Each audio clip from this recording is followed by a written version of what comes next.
Welcome, everybody. This is Lindsay. We have Dylan, we have Jack, we have a Midwestern Talk weekly meeting now. How are you guys? We're Pretty coming good. here. We're coming We are here. doing fantastic. Yes. Jack sent us a video about Mhm. his local news that we're going to play for you. You guys ready? Let's do it. Let's see if it's working. Would-be homebuyers are facing some hard questions. One of the toughest is, can I afford a monthly mortgage? Yeah, so the lure of the lower payment, that can be attractive. It has more people turning to what's called an adjustable rate mortgage. But as Channel 11 News anchor Gordon Lesh found out, you need to weigh the risks versus the rewards. For many, a single-family home is a symbol of the American dream. It feels like something that I could easily afford just 5 years ago. I can't anymore. The higher cost of home ownership may be one thing fueling a financing option that hasn't been popular for more than a decade. Adjustable rate mortgages, or ARMs, are home loans that fluctuate after an initial fixed rate. They can look attractive to a would-be homebuyer because the starting rate is typically lower than a fixed rate. But it's not for everyone. Many homeowners saw that firsthand during the Great Recession in 2008. Many of the ARMs reset to higher rates, causing people to default on loans and contributing to the collapse of the housing market. The ARMs that people are currently interested in, they're a little bit different than the ones that we experienced back in before the Great Recession, right? So that's good news. Joel Larsgaard is a financial podcaster and co-host of How to Money. I don't think ARMs are just like completely insane. I think they're at least worth considering for some people who are buying a home. Larsgaard says if you're planning to be in the home for a short period of time, maybe 5 to 8 years, the rate shouldn't dramatically reset, and that ARM could represent savings in comparison with a fixed 30-year mortgage. But there is some risk. Larsgaard says adjustable rate mortgages typically increase about 2% a year every year after the initial fixed rate period. So he says it's important to do your homework. I recommend people get quotes from at least 3 mortgage companies, a credit union, a mortgage broker, a local bank. Get multiple quotes because that's where you're going to save the most money. Opening the doors for some people who want to buy instead of rent. Gordon Lesh, Channel 11 News. So, what do you guys think? So I don't know what what I it is. so what I didn't like about this news story, although I feel like again it's propping up doom and gloom, using the GFC as its prop, saying everything is going to be just as bad as his GFC, not realizing that they're not doing ninja loans anymore. And the other thing is, we are the only country in the world that has 30-year fixed rate debt. Like, how fantastic and lucky are we? Every other country in the world does the whole arms and adjustable mortgages, and so that's one thing. Commercial already works in that way. It's really just people aren't smart about their money and don't pay attention to what they're doing. Is in my opinion. What do you guys think? I'm going to pass this over to you first, Len, because I'm the contrarian here. Well, I guess I'm not so No, you're contrarian. not the contrarian because Jack agrees with you. Yeah. The doom and gloom, I guess I don't agree with, but I do agree with the fact that if you are looking to your primary residence, your first investment, then you shouldn't be looking for a variable interest mortgage. The beauty, and I'm contrarian, the beauty about living here in America is that we have access to fixed interest rate. And then so we should take advantage of the benefit that like the rest of the country, the rest of the world does not allow that to happen. And that's why it's so important to like get locked into this fixed interest rate that you're not going to have to worry about what the Fed rates about rates. You're not going to have to worry about your mortgage principal and interest changing every month or every year.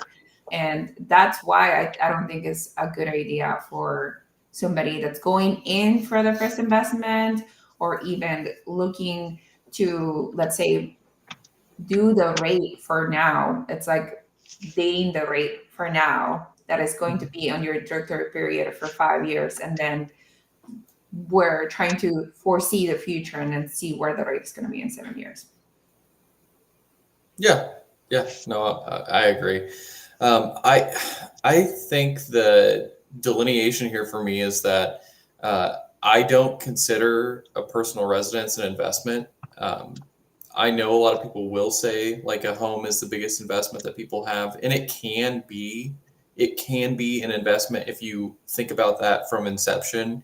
But if people are just buying a property and saying it's an investment, like when they go to live in it, I just don't see it that way. And I do think, if you can't afford the debt that's given on a 30-year fixed term, then you probably shouldn't be buying that house as, your primary anyways, because you're already stretched way too thin there.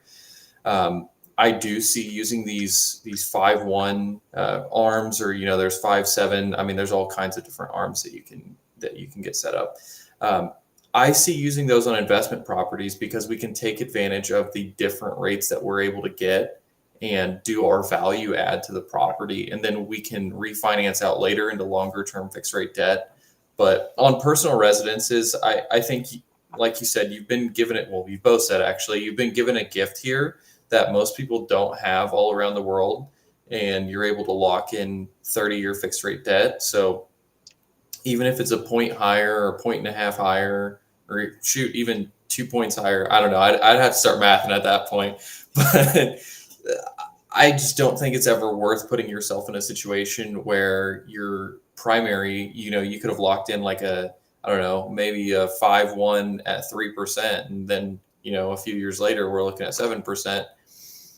That's going to do a lot more. Well, it's going to do to your personal finances what we see a lot of these apartment syndicators doing. You're going to have a payment that increases significantly. And, if you can't handle it, you end up losing the house or being forced to sell. So lock it in. Doesn't matter if it's a little higher. So what do you consider as far as like what would actually be an investment for your personal property? Because like for me, I'll give you a second to think. I'll answer my own question. But for me, my thought is what Ryan does. I don't know his last name, but he has the RV and he takes pictures. You know who I'm talking about. Where he has an Airbnb in his basement, and therefore he's creating revenue. As far as doing an equity growth, like what most people do and say, this is an investment. No, investment's supposed to bring in money. If it's a gator, which any personal property is going to be a gator, because you're going to have a hot water tank that pops, and you have to pay the insurance, you have to pay the taxes, and you have no revenue generating coming in. I don't see it as an investment. Is there anything else that you could do to create monies? Yeah, so the distinction that I have is a lot of people will justify buying like a better property or a nicer property or their dream property or whatever, and then they'll say that it's an asset when objectively it's not. This is also a time where I will stray away from like my traditional thought process of like you should always have debt on properties. I think at some point on the personal residences, I'm pro just paying the thing off, because you're just losing money paying the interest on it anyways. It's not like a rental where somebody else is paying the interest. Like you are, whatever the rate is, you're paying that interest. And if you really if you want to get real about it, you can look at the amount of interest that you're paying per month. I know people refinance periodically. I don't know what the term is on that, but then they reset their refinance period, or they reset their term, do a rate and term refinance. It's a lot more than 6 or 7% what you're paying, because it's 6 or 7% across the 30-year term. You're paying the majority of that interest up front. So, if a payment's $1,800, you might have $1,500 per month in interest, something to pay attention to there. Yeah, I think I'm not sure if I subscribe like the primary residence not an investment, because I didn't buy my primary residence as an investment, but looking back, it just became a great investment, regardless of me buying it for emotional reasons. Like I wanted to be a homeowner. I didn't know anything about real estate. I didn't know anything about like what I wanted to do via real estate, but just getting into the market when I got in, it's proven to be a huge upside for me and a huge investment, regardless if this is where I live. I rented out the rooms didn't have the plan to rent out rooms because I was able to afford the mortgage by myself, but I rented out the rooms. My appreciation grew significantly. I was able to get a HELOC on the property and then use the money to buy more rentals. And then now, house hacking again because I built a unit in the back. And none of those decisions came from like, oh, I'm going to buy this house to make money. Like, so I'm more like in the Dion kind of pathway, which like your primary residence can definitely be an investment. It's I mean, probably it the can biggest be. investment. But that was not the intention of purchasing it. Yeah, I don't know. No, and it doesn't have to be a intentional from the get-go, but you've turned it into an investment where before it was just like it was a house, and now it's investment. I don't know. I feel like you in this situation have a really good example of like what can happen if you apply the real estate investor mindset to your primary residence, where I feel like I see a lot of people that they just buy like these I don't know, like just say new build house or something like that, and they'll say that it's an investment, but they're living there. They're not really finding any way to gain more equity off of it, decrease their payment or anything like that. And I mean, you can say appreciation and principal pay down over time, but I feel like there's better ways to invest your money to make more money. So I just don't think of the primary as an investment unless it's explicitly like bought to do that, or you can find ways to do that. It's not something that has to start that way, but I just don't like the idea of it being thought of as an investment and I feel like LOs are pretty good at pushing that too. Like, oh yeah, you got to build equity in your own home and stuff like that. But I don't know. I think there's better places to put money. That being said, you need a place to live. So not everything has to be an investment. You know what I mean? Yeah. Why not?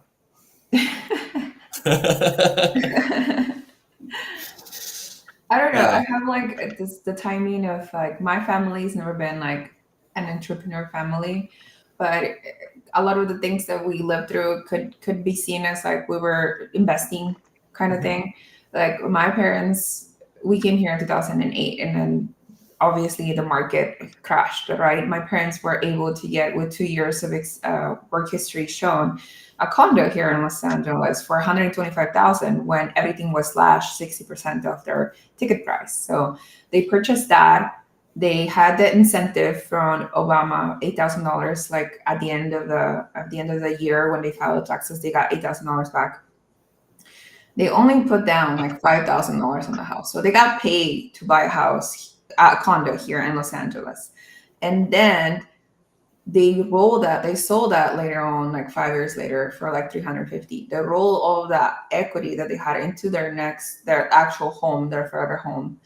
And to say that there wasn't an investment, even though they purchased a condo just to be homeowners to live somewhere, it's like, no, it definitely was an investment. Like over the course of 7 years, they were able to roll out $200K into their next house, and that this is where they're living. And not just my parents, but like my brother and my sister.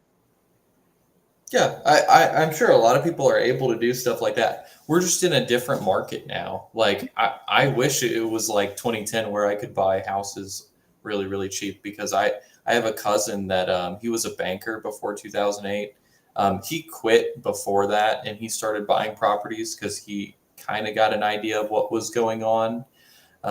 So he ended up picking up, gosh, it had to be like 20 or 30 houses. He liquidated his IRA, and like within a couple of years, he was just chilling. Like he was just managing his own rentals. He was responsible, saved a couple $100,000 in his account, and then, he's just chilling from there. But I just think we're in a different period where we have to be more careful with things. I think part of it, like another thing that I was paying attention, that I saw recently, was on one of Mark's live streams. One of the guys from Pittsburgh, I think it was Ian, was talking about rates, historically are low now. Where, if you look at the 70s and the 80s, rates did, well, specifically the 70s, rates did go up to 20%. but it's a matter of like where were asset prices then, because he was saying like I see rates going to 11, 12. I don't see the same thing happening because asset prices are much more inflated now, and people literally couldn't afford it. If we went to rates that high, we would just like gridlock the market. I think we're at a point where prices are just high enough to where I feel like we just have to be a little bit more careful. Back then, I feel like you could throw a dart at a board and like any house you bought would make you money. You know what I mean? Yeah, I think you just have to adjust to the timeline. Like, what is the time offering you right now? Like in 2008, when everybody was losing or foreclosing their homes, was it the time to buy? Yeah, no ish. It was the time to buy. And then like during COVID, 2020, 2021, was it a time to buy? More competition? Yeah, but it was the best time to refinance then, right? Now we have the looming 50-year mortgage knocking on our doors. That is going to bring a lot of like demand into the real estate market, like a lot more buyers if that actually comes to fruition, right? And then also, like, what are you guys thinking about using that to your portfolio? I'll use it in my portfolio. The problem I have with it is it makes me nervous because it will do artificially the exact same thing as if rates were much lower. So we're going to put ourselves in another situation where we have like, what was it? Like 2021, 2022 esque rates where we were at like 2-3%. Like, I don't think we ever really need to be there from a market perspective. And I think the fact that we even got to that point in the first place is what caused such a problem over the past few years. Of course, anybody that owns houses will say, oh yeah, I've gained a ton of equity. This is fantastic. But the problem is we took an asset that really wasn't made to increase by 20-30% year over year. And we did that multiple years in a row through having these super low rates. And now we're kind of paying the price for it. I mean, I see a lot of properties that we're at least looking at and offering on where I'm offering what people paid for the property, if not a little bit less in some cases. And they're just having to bring a check to closing, or, you know, some of the equity they paid down over the years is just being eliminated because they bought at a time where everybody was, you know, really active to get into the market and outbid people because they thought they would just get more money because prices only go up, right? I think that's what every lender and agent will tell you. But I feel like objectively that's not true. We have to pay attention to the market cycles. Yeah. Sorry, I can go on a rant about that like forever. What do y'all think? I think I am not nervous for us, but I think is this the upside or the benefit of this market? Like we had a terrible market for the last 3 years. Not terrible, but like interests have been high, prices have not come down, lowest transactions in real estate ever. Flippers are not getting as many profits. But is this going to be the upside of like 2026, 2025 for us? Because not only is it going to bring more demand into the market, but it's going to drive prices up again. So whatever assets that we have already, they're going to appreciate more, right? And we're going to cash flow more if we use a 50-year mortgage. I say, instead of doing the 50-year mortgage, why don't we just incentivize builders to build?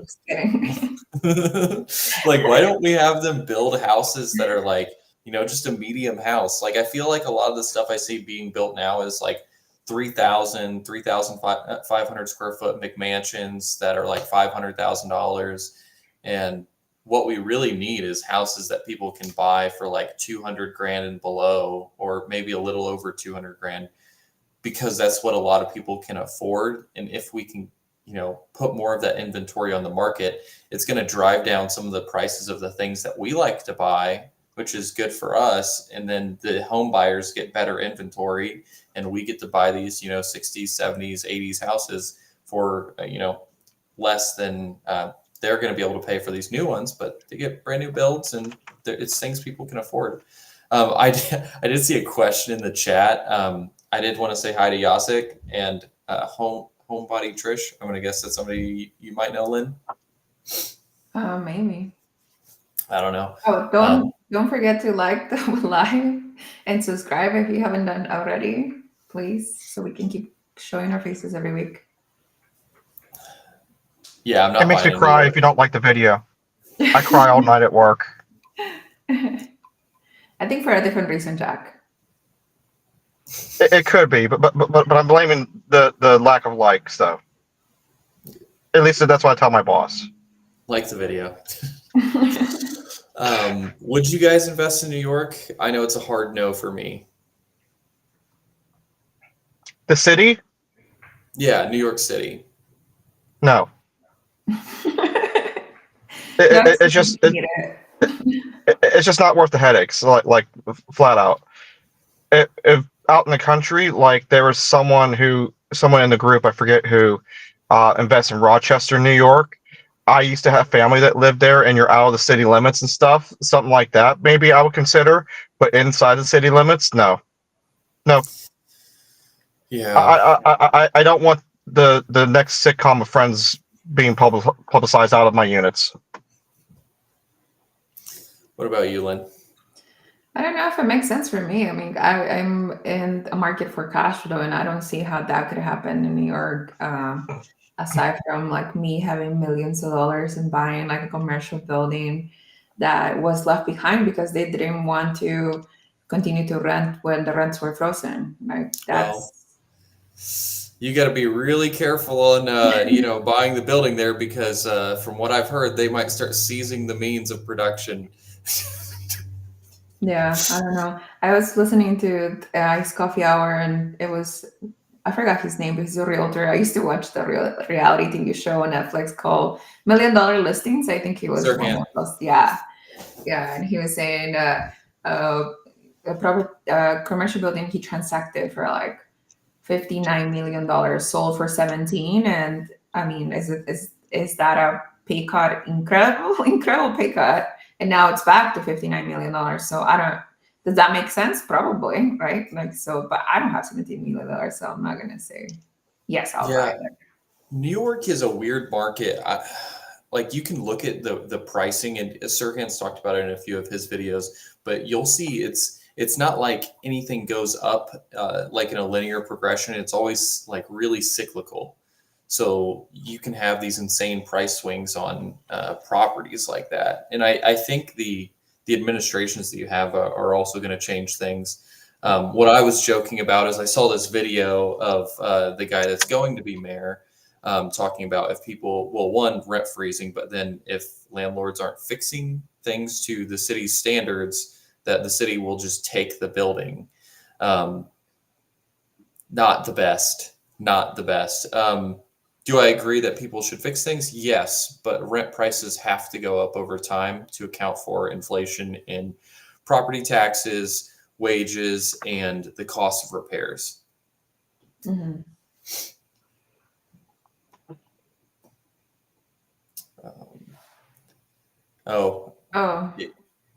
They're saying after the mayor race and take advantage of the hype scare. Well, that was something that he was actually bringing up, like, right now, because people are scared, fear drives the market a lot. And the stock market and the real estate market, people do doom and scroll and they sell out of fear. So is it an opportunity?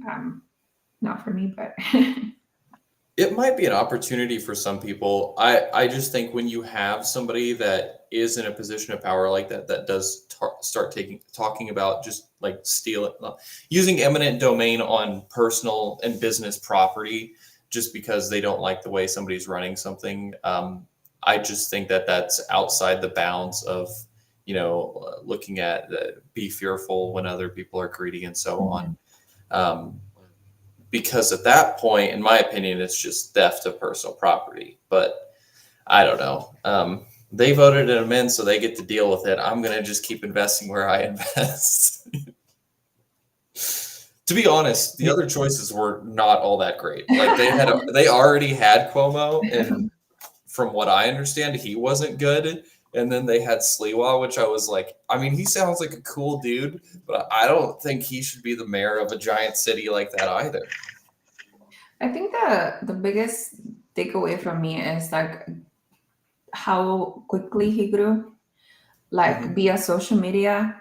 That is, it seems now as to set the norm. Like I don't know, I feel like social media had such a like hand on people's campaign this year as opposed to in the previous years. But now I see it everywhere. How politicians are just trying to get like likes and views and movement towards their cause, and how social media is being utilized as well from politicians, like including the president, of course, right? But that's just kind of like insane to me because we don't resort to what the norm was, which is like looking at the news or reading newspapers or anything like that anymore. It's more like social media is the only medium now. Yeah, and I think that's a really big problem because I feel like the majority of people are moderates. Like most people will agree on most things objectively. But when you put people in front of an algorithm that just feeds them things that, you know, like that maybe they liked a few videos on one side, so that now they start to just get like a loop of only things on that side. And then you see, oh, this is, you know, what this other side is doing. Look how horrible this is. This is crazy. And each side gets that. So then they just perpetually drive the two, like these people that would traditionally be moderates further and further to each side. And I think that's part of why we have some of the issues we have now, just because I blame social media completely. Because I want to say 10 years ago, I don't think I ever heard people really like, you know, going crazy over politics like you see nowadays. I mean, some of it is insane. Now there were like, you know, previous riots and stuff like that, but those were different situations. It's not just like, you know, a mayor getting elected or something like that, that, you know, there's riots on both sides for. It's crazy. Yes, like that smash button. Please smash the like button. Jack, do you have anything? New York sucks. You know, I've nenever been, so I can't tell you. Yeah, it just really depends on where you go. So here's a question I was thinking about last night when I was listening to, was it Joseph Cabot? I know who you're talking about. Okay, you know what? If I'm going to butcher his name, I'm going to just really butcher it. Joseph Cappuccino. There we go. You know. Yeah, he'll love that. So anyway, I was listening to one of his videos, and he was talking about a what's it called that he does? He does Fractional real estate investing. Yeah, so he was talking about fractional real estate property in the Poconos, and there's a few objections that he said no to property, but I had a few more objections to it that he didn't bring up. But my whole thing, I was thinking the whole time, is the Poconos is 2 hours from New York City, and it's 2 hours from Philadelphia. There are people that ride the train for 2 hours. So with everything that's going on, do you think places like the Poconos are going to start taking off? Because you could just ride to a train station and literally be in New York City in the same amount of time and live in Pennsylvania, where it's easier on taxes and easier in so many levels. There's less bureaucratic laws that you have, hoops you have to jump through. So is that something you guys think might be happening? That's already happening. That's a really big thing where people live in like New Jersey or Connecticut, and then they'll just travel into New York City. That's been happening for a long time. Just, I would say, purely due to affordability or the fact that people just don't want to live in a big, like, there's people that love living in big cities. There's people that hate it. There's the one guy, he's on Zuber's channel. If I heard his voice, I'd be like, yeah, that's him, but I don't know who it is because I only listen to him. But it's one of the mortgage guys, I think. No, it's the guy who talks about the markets. No. Anyway, it doesn't matter.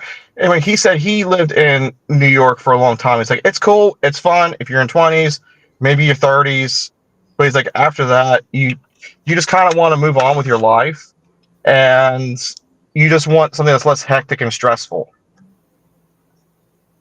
And he did the same thing. I think he said he moved to Connecticut. Yeah, you guys probably have stuff like that going on, right, Lynn? Where people like they're not living in downtown LA if they're working downtown LA. Yeah, no, I live in Los Angeles County, but Los Angeles is huge, right? So Yeah. I live nowhere close to downtown, and I commute for work every day 100 miles in the car. So basically, yeah, I have to drive a lot for my It's job. 100 miles to work and back? No, the Oh, whole okay. day. I drive and I have to go to patients' home, so I drive all day. Mhm. But I'm not going to complain because we have truckers in the community. Yeah, that's true. They do drive for a living. Yeah. Your poor little car. Trade Better 99 with would you all buy real estate using crypto? I don't have crypto, so I can't. I don't yet. I have the same answer as Lindsay. I've been thinking about it. I've been thinking about throwing some money in. I used to not like cryptocurrency for the longest time, and I don't really like crypto as a whole. The only one that I tend to like is Bitcoin because I see what countries do with their currencies. Just over time, inflating essentially inflating the value away from the currency. And also governments not allowing people to move money in and out of the country without, you can have millions of dollars on a USB stick and you can walk onto a plane and take it somewhere else. It doesn't even have to be on there. You can just have the wallet and then you can load the wallet on a computer in a different country. Like, I don't know. I think it's actually interesting. If I was to do it, okay, so who's the guy that shows up on Mark's channel? Is his name Nick? The Bitcoin guy? What was that? I think it's Nick. Yeah, if I was to do it, I would do it the way he's doing it because he buys stocks of something that does Bitcoin, and then he does stocks isn't quite my thing anymore, so I forget some of the terminology, but like he does shorts or something like that, and he gets cash flow off of that or sells. And it's actually a very intriguing strategy of what he does. And if I was to do it, I'd do it that way because then you get cash flow out of it. Yeah, I used to have crypto before, but I don't really have faith behind cryptocurrency. So I treated it like a game. So I just got in, got out, made some money, and then, but not significant, like maybe $1,000 to $1,000. And see, my big thing, and then lost some money. So I was just like, okay, got out completely. Sorry, I didn't mean to interrupt you.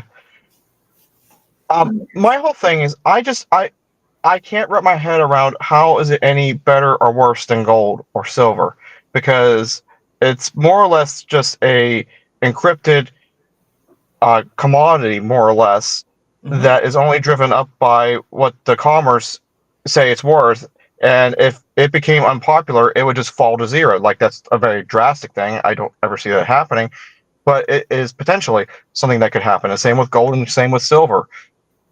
You could even say that with artwork, wine, and cars. Like, it's all what someone else puts a value on it for. So, yeah, objectively though, gold and silver do have value because they're used in production. So, like, if anything, you could put the value on there without even like talking about jewelry or anything like that people make with gold and silver.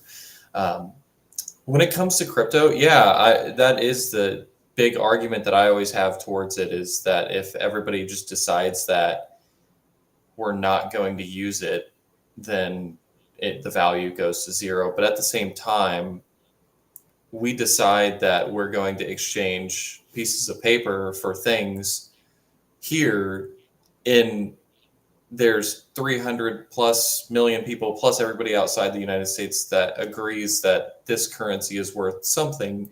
So, and then we value it by, when we're cross comparing currencies, like we'll have a currency exchange there.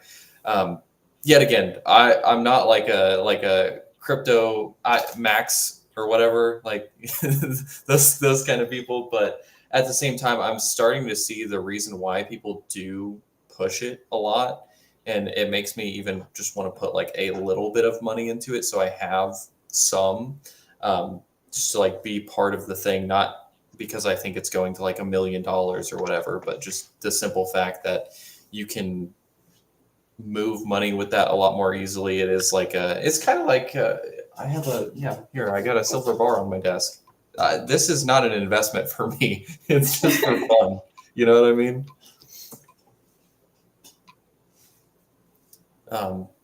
So Mark said congrats. I guess the Bears did good. Bears. The Bears. Bears. Trade Better 99 again with life goal investments. Oh, is that the person that you were talking about? Is that Nick's channel? Maybe. Or is he asking us what our goals are? I don't know. Please specify. And then Taylor ? Oh, could that be? Oh, Taylor from Life Goal Investments. That's what it is. That's the guy that was in New York that left. Oh. Look at him helping us out in the chat. We're just so delayed. We got it. Yeah. No, we don't. But have any of you started the search again yet for another property or Told refinance? you I was gonna stay put, so I'm staying put.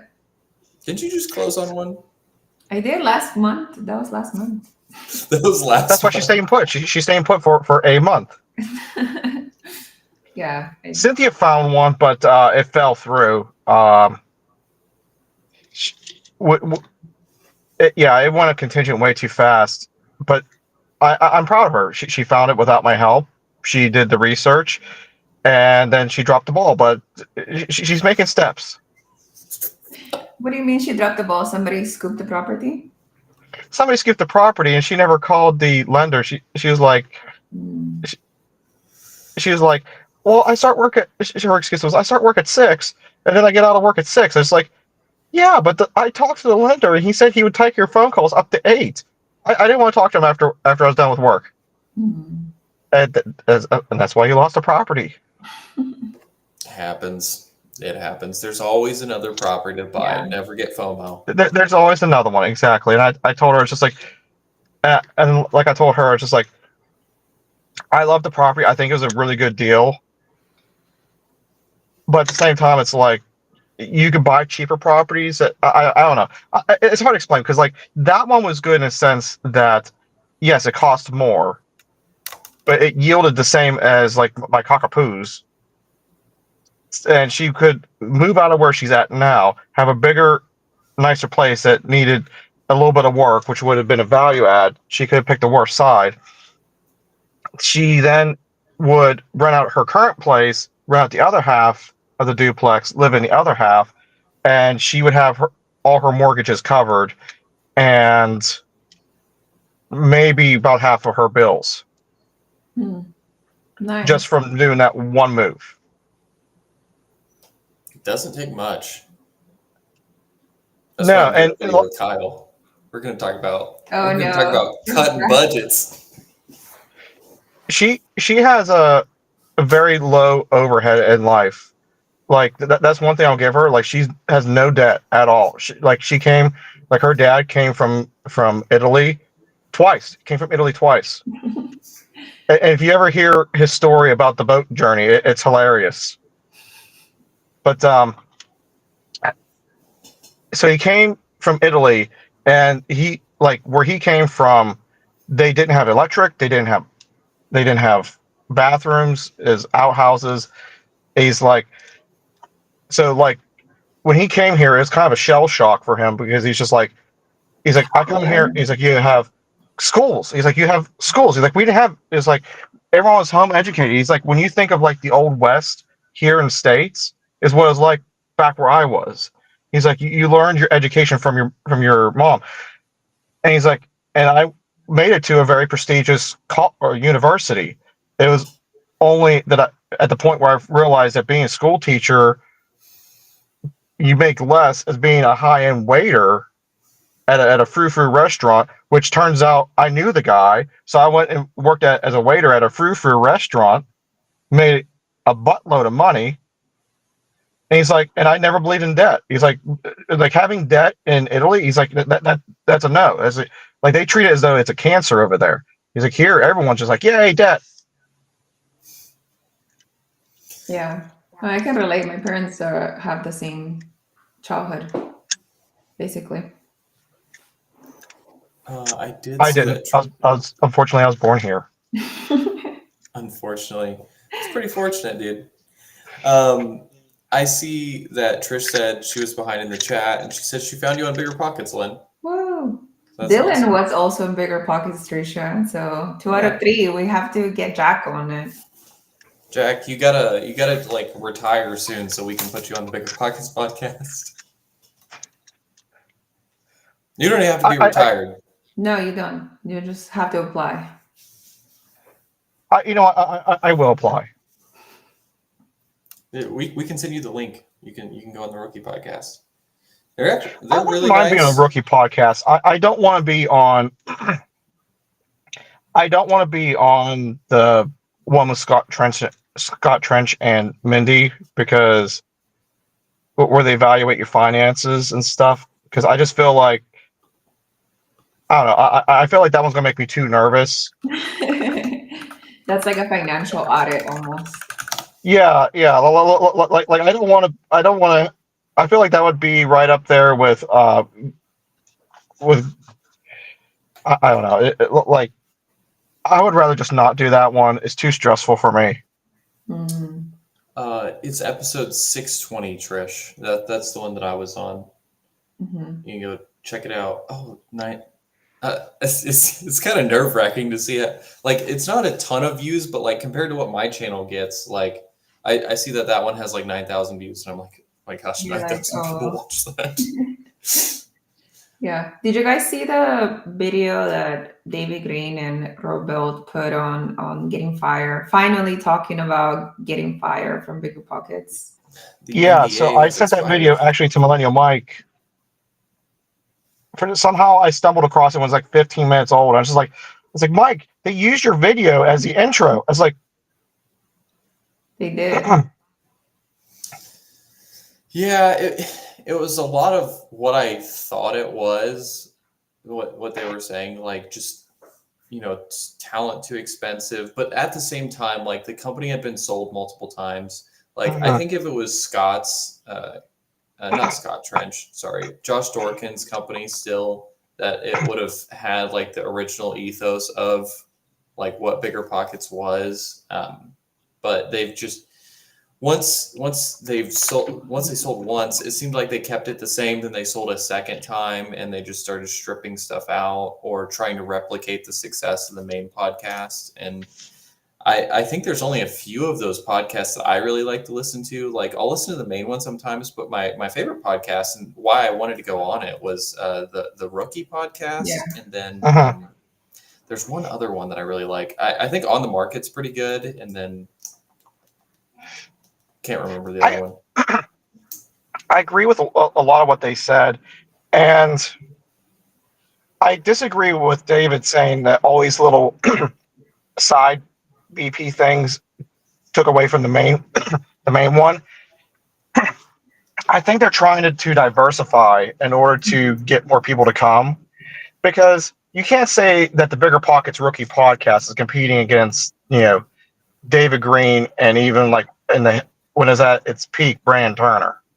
Like it's not like the audience is the same. Like you're not competing against each other. Mm-hmm. The thing is, they're trying to expand it out so that different people are drawn to it. So like, you might like the, your Minnie Jensen and Scott Trench, where they analyze and audit you. People might like that aren't interested in real estate. So I disagree with David there. The one thing I didn't realize, and I just because I didn't really think about it, you could tell that like Brandon and David Green had a lot more fun with their guests, and it was more open and fluid. Where when it was Rob and David Green, it was almost like the fun was kind of sucked out of it. Like you could tell it was much more strict, it was much more regiment. And then David kind of mentioned that they didn't have any say in who the guests were, and they were told what they had to talk about. And more or less, anytime that they went off script, they got yelled at. And he's saying with Brandon, there was no script. It was just, hey, this person talks about this, and it just flowed. Mhm. Yeah, Lynn, you were on too, so I guess you can speak of this too. When I was on with Ashley and Tony, like there was no script of like, hey, at least on my end, like, hey, these are your talking points. You need to talk about these things. They did ask me questions beforehand to like learn about how I built a portfolio and like what I'm doing and how I got to where I am. But it wasn't anything that felt super rigid. But I mean, maybe there's stuff from their side. I don't know. Yeah, no, I definitely got a outline structure of what the episode was going to be. But no, I didn't feel like they were pushing a certain agenda, as opposed to like when David Green and Rob was on the main Bigger Pockets podcast. Mhm. I got into Real Pockets in 2021, and it became so many ads, like the actual podcast, that I had to skip the whole time, like syndication apps, rent retirement apps, like Turbotin and ads, whatever it is, like rent ready apps. Ads. So I knew, like, at one point this was going to go away because it was just becoming unbearable to listen to one episode every 2 minutes. Well, that's why. Skip, yeah. That's why for me, I don't listen to the Iced Coffee Hour. I like, even though I have Premiere, I get so tired of listening to Graham's stuff and promoting his own stuff or whatever, item he's getting paid to talk about. Yeah, it may be a great product, but like, I don't want to hear it. Like, I'm not interested in. Look, guys, this week I'm sponsored by Cockapoo Milkshake Espresso, where every shake is filled with broccoli and Brussels sprouts. Let your diet look as bad as it going in as it does coming out. Like, I'm not interested. I don't care.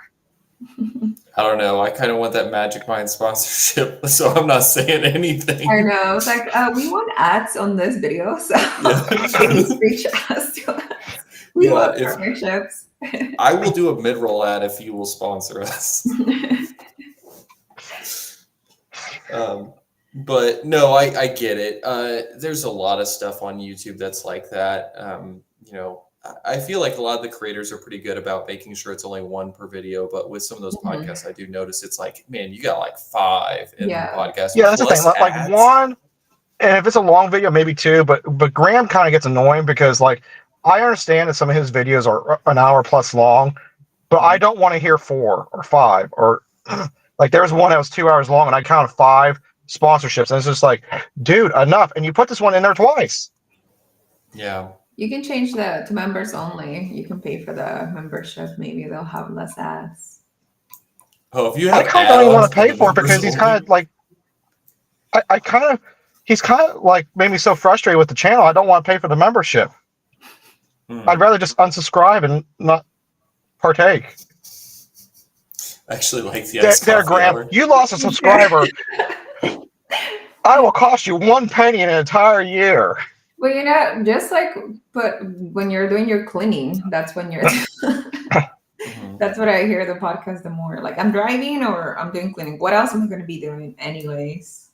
Well, and the cool thing is, if you hit the skip button, like on your phone screen, like double tap, when they start that ad, it's going to skip to the end of it because that's where most people are skipping. Like you can see in the watch, like the volume of watch or whatever. Like you can see people are skipping through that. So, little tip if you can. If you're doing chores, you might not be able to because you might have like your hands in the dishes and you're like, no, I got to listen to this one. I'm usually running machines and stuff at work. So it's just like, man, I'm stuck listening to another ad. Yeah. Oh my.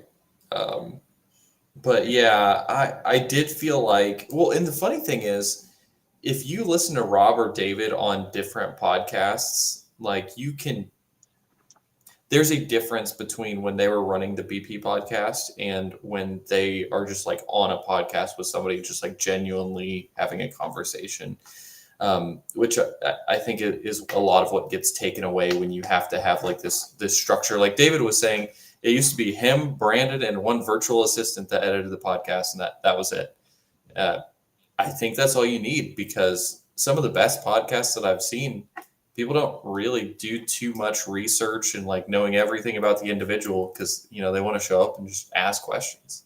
I don't think that was a recent interview, but did you hear like David Green on Ryan Piñera's podcast saying like he doesn't want to even talk about real estate anymore? Oh, David?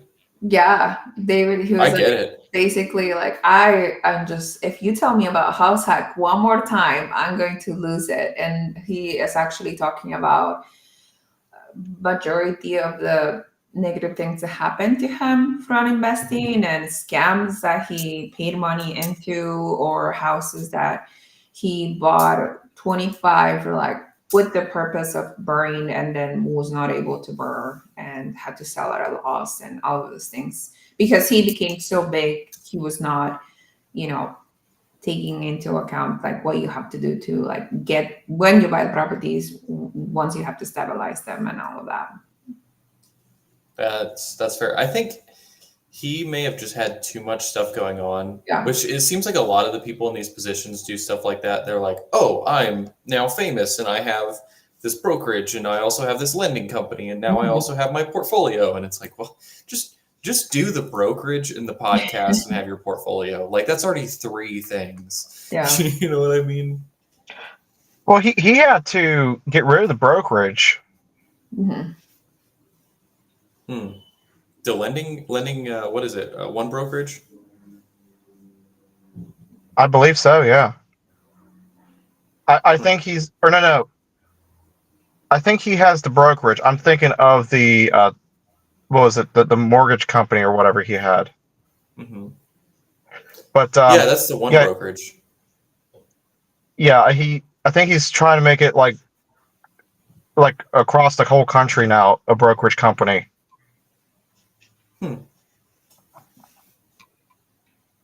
I don't know. Like, I kind of hear him talk, and it's just like, dude, you just said that you're overwhelmed and all this stuff failed, and now you're talking about how you're making an even bigger, massive headache. And it's just like, when is enough enough? Like, I actually think David Green is a great interviewer. Like he has a lot of like sold into his interviews and what he does. Yeah, he's a great. I do. Oh, sorry. No, you're fine. I do think though that I can't remember if it was Mike or I think it was Mike and Dion that were talking about this. I like when I was listening to Brandon Turner back in, it had to be like 2016, because he didn't have the long beard. I mean, I've been listening to him since then, you know what I mean? But he had like the short beard, like glasses, short hair, everything like that. And he was living in Washington and he had like 20 something units and he was not working and he was running the podcast. I was like, that is somebody that I could see myself being like, and I feel like a lot of people had that opinion.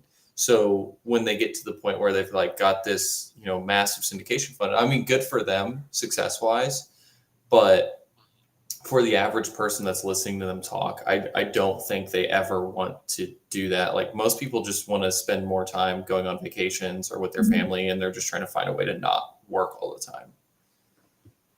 Yeah. Yeah. we're gonna have to dress up your podcast room a little bit, Dylan, make it more fanciful and have a bookcase You're in your behind car. you. You're one to talk. I have a beautiful mural of a back window. Yeah. Yeah, I'll do my podcast studio when you stop recording in your car. I'm starting to build a podcast booth in a garage. So we're making huge improvements here. Nice. Coming to Yeah. you 2026. Yeah, Nice, probably nice. like around July. It may be July. possibly done. That's a Maybe long 2027. Nice. I'm working on cleaning out my garage. I got too much stuff in there, and I need to park my cars in there because I went outside this morning freezing. You don't have to deal with these issues, Lynn. It's terrible. What if, so what if you put your podcast room in the garage, Dylan, and with your car, but you got it in your car, so it's not your podcast room? Like, I need to get a really nice car if I'm going to do that. Then I can be Wow. like, well, I'm here in my garage with my Lamborghini. a gremlin. Aventador. You can podcast out of a gremlin. I don't even know what that is. It's I don't know. It's some AMC. It's a horrible car. Yeah, or like one of those spiders, like the 3-wheelers. Just something like that. You can podcast out the Steve Urkel mobile. I do not remember that show. Not gonna lie, I'm too young. It was like another 3-wheeled dingy thing, but the door actually opened up through the front. It was so small. Yeah, I did grow up watching Everybody Hates Chris. That was one thing I did watch, but I did not watch like The Fresh Prince of Bel-Air or anything like that. How old are you, Jack? We don't even know. 36. Oh, see, I would have guessed younger actually. Yeah, me too. I see. So it's weird because like when people talk to me, they're like, "Oh, I assume you're older, but like you look younger." So like I'm weird. I'm a weird one. I don't know. Somebody asked if And I was anyone like that's subscribed to my this channel knows I'm person. weird. Where's your channel going now? I think that you're mentioning that you want to pivot to a different channel. Not so much pivot. I want to rename it. I kind of want to rebrand it, and I want to change a few things about it. Okay, so what I'm thinking about doing, since I'm doing more handyman stuff, is I want to call it Dirty Hands to Fat Wallet, and that way it's more of a documentary and a story, which is kind of what I really wanted from the get-go. Is more of a documentary on my story of how, my story. And the overall goal is I've wanted to, since the beginning of this, to turn this story into a book. And the book is going to be called Dirty Hands of Fat Wallet. That's why I want to name it that. But kind of one of the things, and I got an idea from watching this guy. He's somewhere in Georgia, I think he is, and he does construction work and stuff. And he shoots the video, doesn't say a word. He's doing the work and stuff, and does a time lapse and fast forwards it, but then he's voicing over it. So my whole thought is on a lot of these videos that I'm just sitting in the vehicle without, other people in the podcast.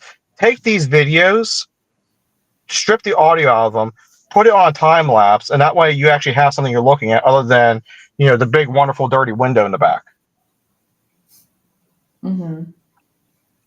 That was kind of my thought. And that way it's a twofer for me, because then people that are in the Pittsburgh market will be like, hey, he does work. Hey, maybe I want him to work on my project. Look at how great he's doing. I think you got a lot of investors in Pittsburgh to be able to have more than enough work without even trying to get your. I think so too, and that's why that's why I don't really want to do that at the same time. But I think though it would make a better video if I did do the time lapse and split the audio at least. And that's kind of more what I'm after, because I'm already doing the work. How hard is it to set up my little GoPro and just be like, boop, and walk away, and then at the end do a live stream later that day in my vehicle while I'm driving, but instead just record it and then just cut the audio out of it and just combine the two videos. Mm-hmm. That's my whole thought behind it. Be entertaining. Yeah, I'm just trying to do more long form. I need to put a little bit more effort into it. That's why I've been doing the videos the past few weeks, and I'm going to keep trying to edit them a little bit more like that, because I feel like it's more interesting when you're watching a video that's been edited. Every few seconds it's flipping to something else.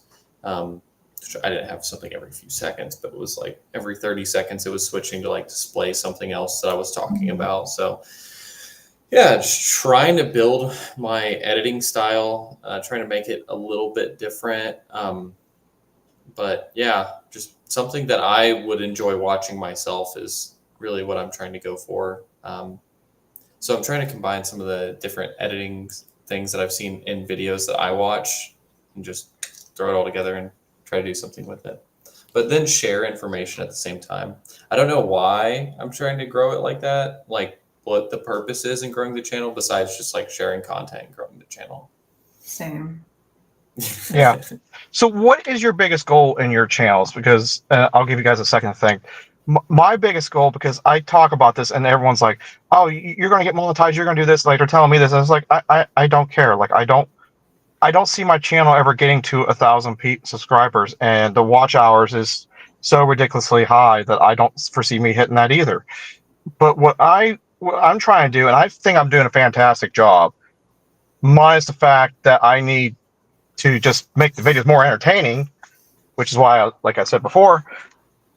But I want to help people. I want to help people that are investing in the local market, and I want to try to just share my story, and that way I also have a playlist I can reference when I go to write the book to then help people. And I want to build a community that is not so much. So, like, if you envision a pond, I don't want a pond that is 3 inches deep, but like a mile long.